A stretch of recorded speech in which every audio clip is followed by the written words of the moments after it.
Banyak hasil mengejutkan di 27 berita hari ini. Soccer Mania, salah satunya kabar dari pemain bintang yang bakal bikin kalian kaget. Simak selengkapnya. Membuka kabar dari lapangan hijau, langkah berani diambil klub asal Amerika untuk menambal kebuntuan kreativitas mereka musim lalu. Menurut pengumuman resmi klub, Columbus Crew resmi merekrut Andre Gomes secara gratis dengan kontrak hingga Juni 2027 plus opsi perpanjangan. Langkah ini diambil karena kreativitas lini tengah mereka macet saat laga ketat musim lalu. Ex pemain Lille yang pernah mengangkat trofi La Liga bersama Barcelona ini diharapkan menjadi pembeda di MLS, berbekal visi dan pengalaman Eropanya. Dari proyek jangka menengah di Amerika, kita bergeser ke Belanda, di mana duel pemain berdarah Indonesia tersaji dalam kemenangan tipis tuan rumah. Fortuna Sittard sukses menaklukkan Excelsior Rotterdam 2-1 melalui penalti Mohamed Iha Teren menit ke-45+5 dan gol Kat Sirhus menit ke-58. Excelsior menipiskan jarak lewat Noah Naujoks menit ke-78 sesaat setelah Miliano Jonathans masuk di menit ke-75. Justin Hubner tampil penuh dan kokoh di lini belakang, membawa Fortuna naik ke posisi ke-11 dengan 29 poin, unggul 3 poin dari Excelsior.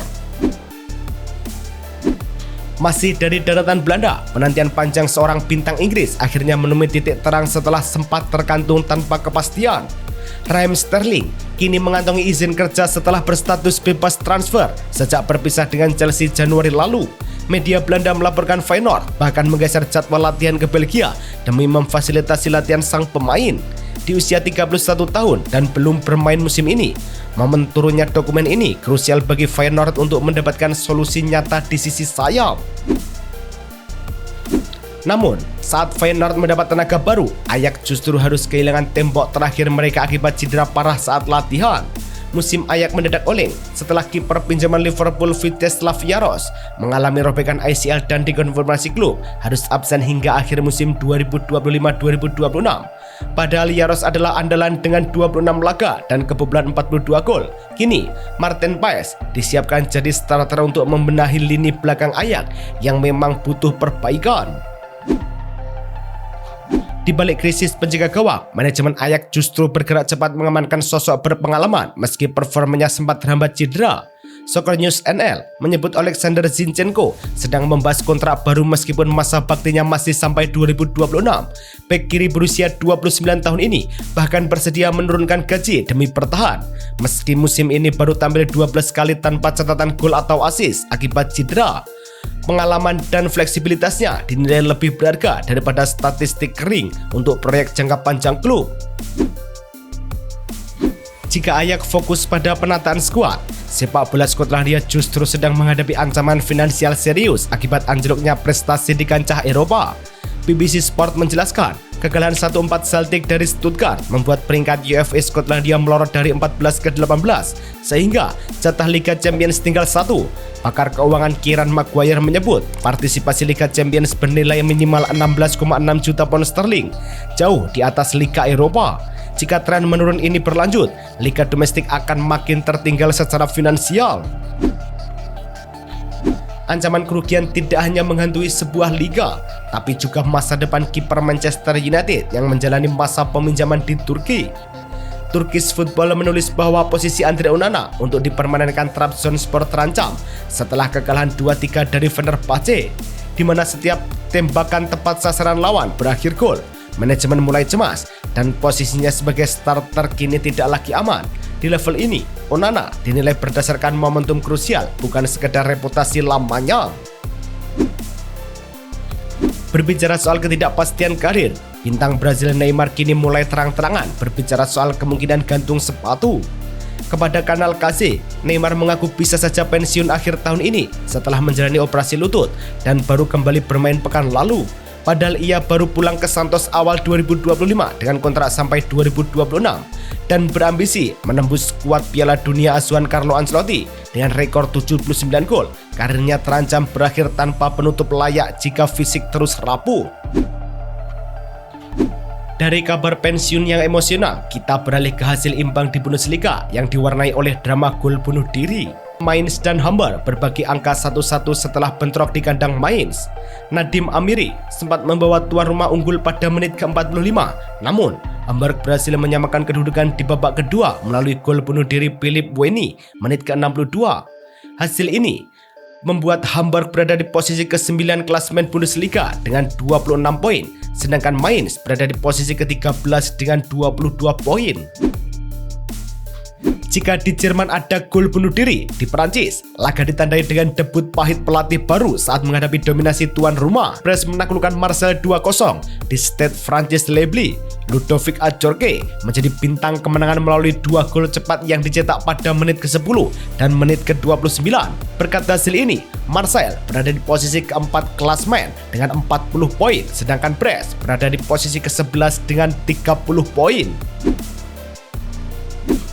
Di saat Marseille takluk di lapangan, sang rival PSG justru memilih damai di pengadilan terkait sengketa gaji mantan bintang mereka.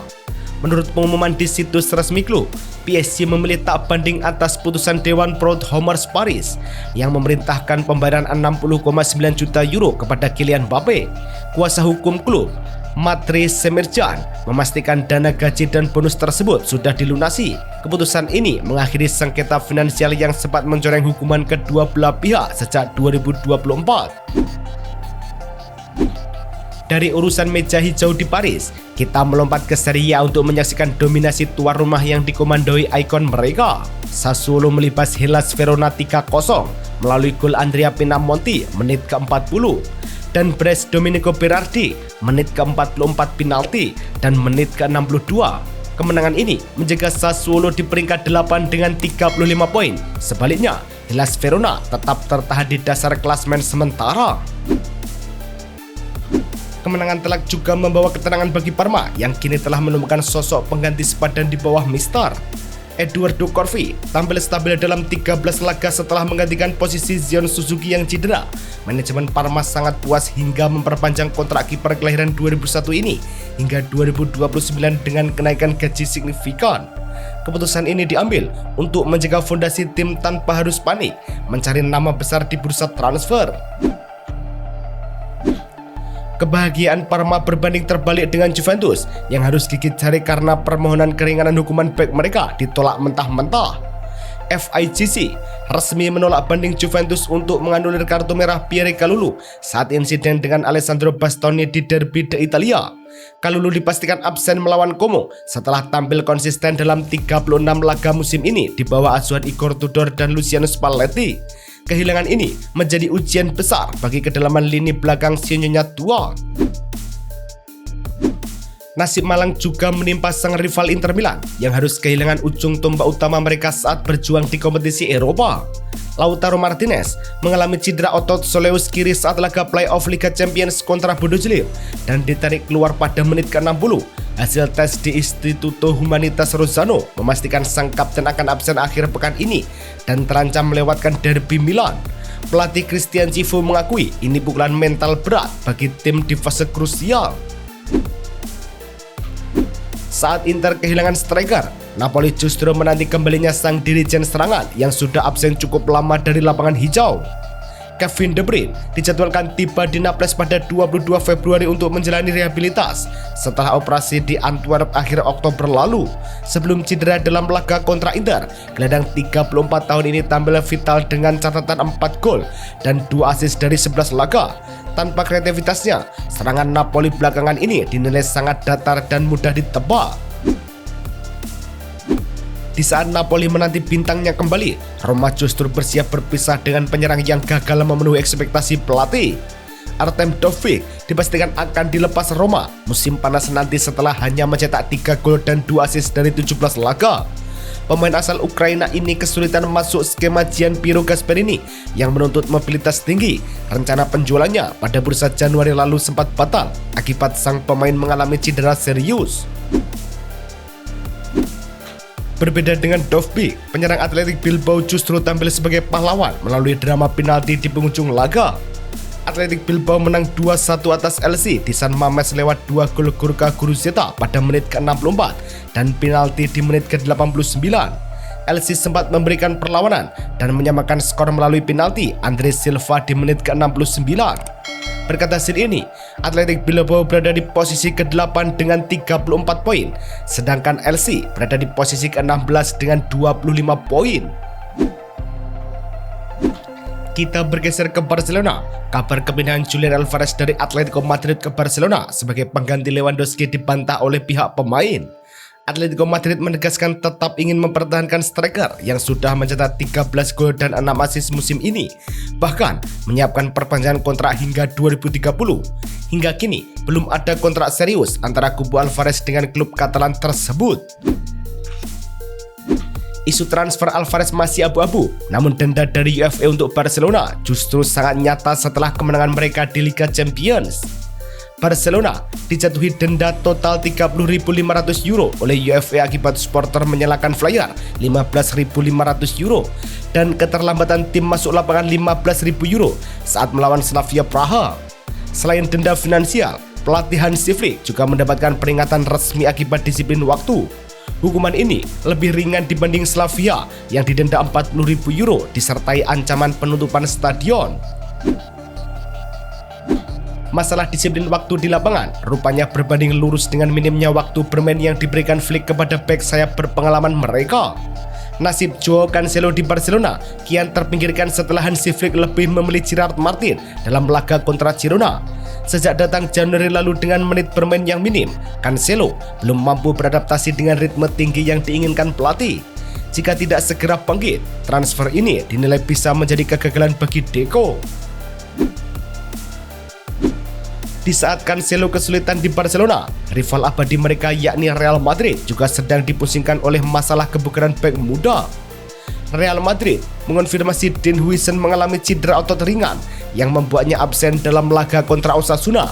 Pemulihan diperkirakan memakan waktu 5-7 hari dengan target kembali bermain saat menjamu Benfica di Liga Champions.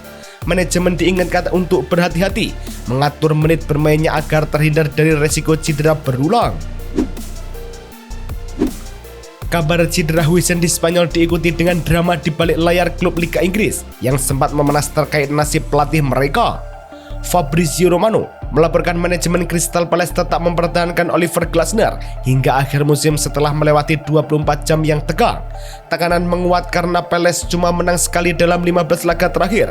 Keputusan ini diambil karena pengganti pelatih di tengah performa labil dianggap justru bisa memperdalam krisis. Jika Glasner mendapat kepastian, nasib Harvey Elliott di Aston Villa justru terganjal oleh rincian kecil dalam kontrak peminjamannya. Laporan Sky Sport meluruskan bahwa klausul permanen Harvey Elliott senilai 35 juta pound sterling hanya aktif jika ia tampil 10 kali di Premier League. Masalahnya, Elliott baru 4 kali main di Liga, sementara sisanya di kompetisi lain. Jika menitnya tak bertambah, Aston Villa dinilai hanya meminjam tanpa komitmen nyata dari Unai Emery.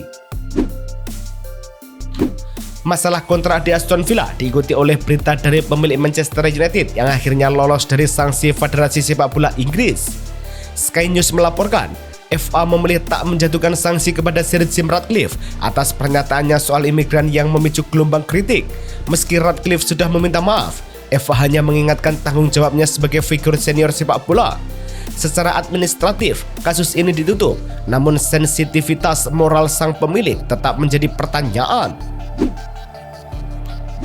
Setelah urusan administrasi Ratcliffe tuntas, kabar finansial positif datang dari Chelsea yang akhirnya berhasil mengamankan mitra bisnis baru. Lewat pernyataan resmi klub, Chelsea memastikan kerjasama dengan IFS sebagai principal partner yang akan tampil di jersey hingga akhir musim 2025-2026. Langkah ini mengakhiri periode tanpa kepastian sponsor utama yang sempat membuat klub terlihat tertinggal secara komersial. Logo baru ini akan memulai debutnya saat Chelsea menghadapi Burnley. Menutup rangkaian informasi sepak bola kali ini, berita gembira datang untuk pendukung Manchester City mengenai kondisi fisik mesin gol mereka. Laporan Piala FA mencatat Erling Haaland sempat absen saat City menyingkirkan Salford. Namun kini Pep Guardiola memberi sinyal positif lewat anggukan saat ditanya soal kebugaran strikernya. City membutuhkan Haaland bukan sekedar sebagai pencetak gol, tapi juga pembuka ruang lini kedua. Jika benar-benar siap, Newcastle akan menghadapi versi paling efisien dari mesin gol City ini. Terima kasih sudah menonton sampai habis. Poin mana yang menurut kalian paling menarik? Kasih tahu saya di kolom komentar. Sampai ketemu di update Blessing Soccer besok.